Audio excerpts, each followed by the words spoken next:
Lagi Prabowo terkena sihir Jokowi. Citra Presiden Prabowo Subianto bakal memburuk jika ia mengabaikan tuntutan rakyat dan memilih menjadi bemper Joko Widodo.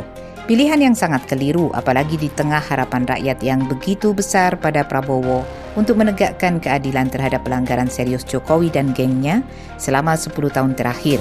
Satu hal yang tengah disorot adalah proyek kereta cepat Jakarta-Bandung WUS yang syarat manipulasi dan KPK sedang bergerak. Prabowo berikrar akan mencicil utang WUS 2,1 triliun setiap tahun.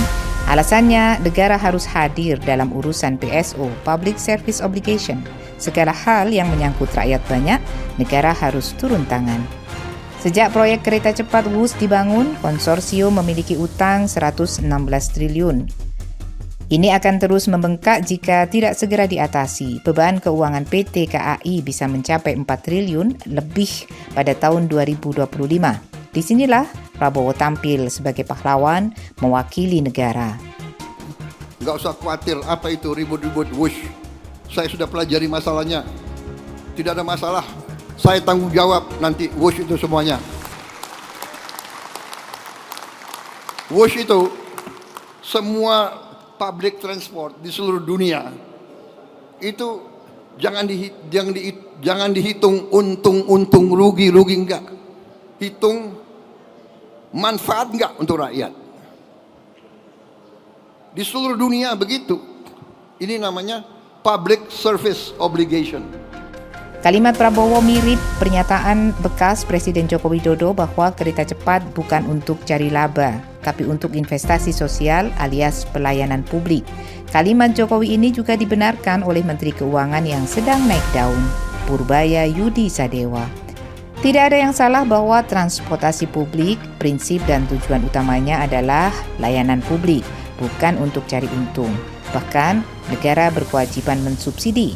Rakyat Indonesia juga sepakat dengan itu. Tidak ada yang mempermasalahkannya. Namun yang jadi persoalan adalah proyek WUS sejak awal dirancang, pengerjaan hingga finishing tampak banyak masalah, kong kali kong, indikasi markup dan korupsi.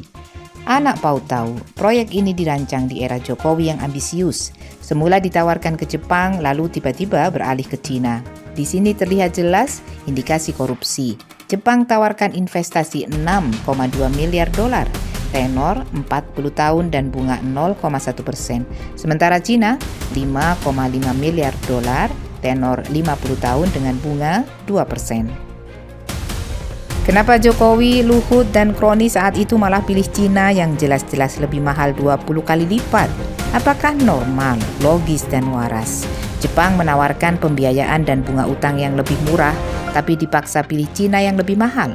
Terang benderang ada sesuatu yang tidak beres. Boleh jadi ada kompensasi yang diberikan Cina berupa suap dan korupsi kepada Jokowi dan geng untuk ditunjuk dan dilibatkan sebagai pendonor dan pelaksana proyek WUS. Kedua, soal peningkatan cost overrun dari 5,5 miliar menjadi 7,27 miliar dolar. Potensi korup sangat kuat karena disepakati tanpa didahului audit investigasi untuk mengetahui dengan jelas rasionalisasi peningkatan biaya proyek. Peningkatan biaya itu setara 20% dari keseluruhan nilai proyek awal. Akibat peningkatan biaya, Jokowi kembali utus Luhut berangkat ke Cina minta tambahan pinjaman dari China Development Bank dengan bunga yang meningkat dari 2% jadi 3,4%. Peningkatan cost overrun tidak hanya berpotensi menguntungkan koruptor dalam negeri, tapi juga menguntungkan Cina karena bisa mengikat Indonesia lewat jangka waktu untuk pengembalian pinjaman dengan bunga yang sangat mahal dalam jangka waktu lama. Dengan bunga utang mahal, menyulitkan BUMN Indonesia melunasi cicilan. Akhirnya dilakukan restrukturisasi, memperpanjang jangka waktu pelunasan serta menambah waktu penjajahan Cina di Indonesia. Ketiga, biaya kereta cepat bermasalah karena potensi markup. WUS lebih mahal 3 kali lipat dari kereta serupa di Cina. Selain korupsi, apa alasan yang tepat untuk menjelaskan betapa mahalnya WUS di Indonesia? Mahalnya biaya proyek, praktik markup, dan korupsi menjadi titik permasalahan yang dipertanyakan rakyat Indonesia. Jadi tidak ada satupun rakyat yang mempersoalkan WUS itu cari laba atau untuk pelayanan publik.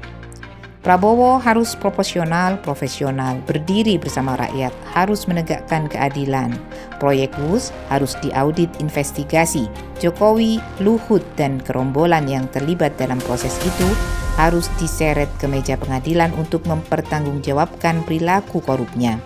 Tapi Prabowo malah konyol, mengabaikan korupsi dan markup WUS, lalu dengan gagah berani mencuci dosa Jokowi, Luhut, dan kroni dengan cara mengambil alih pembayaran utang WUS. Prabowo seolah sedang meloloskan Jokowi, Luhut, dan kelompoknya dari dosa WUS. Prabowo sedang menjadi pahlawan bagi mereka dari tanggung jawab hukum. Mereka kenyang menikmati hasil rampokan, lalu Prabowo menjadi bemper dan rakyat makin sengsara. Kesengsaraan itu dimulai pada 2021 lewat Perpres nomor 93. Jokowi perintahkan Sri Mulyani beri PMN 7 triliun kepada PT KAI. Sebesar 4,3 triliun digunakan membayar base equity dan cost overrun WUS. Artinya rakyat yang membayar lewat pajak lalu dikorupsi pemerintah dan kroninya. Akibat markup dan korupsi WUS yang membebani BUMN, Prabowo kembali membebani rakyat lewat pajak pada APBN untuk membayar cicilan bunga utang 2,1 triliun per tahun selama 60 tahun ke depan. Jokowi tetaplah Jokowi, tetap menjadi sosok istimewa di hati Prabowo. Jokowi tetap hidup dalam sanubari Prabowo.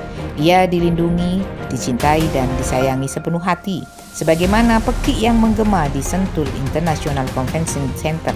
Hidup Jokowi, hidup Jokowi, hidup Jokowi. Dan ternyata gaya koboi purbaya yang heroik menolak bayar utang WUS pakai duit APBN hanya drama yang melankolis.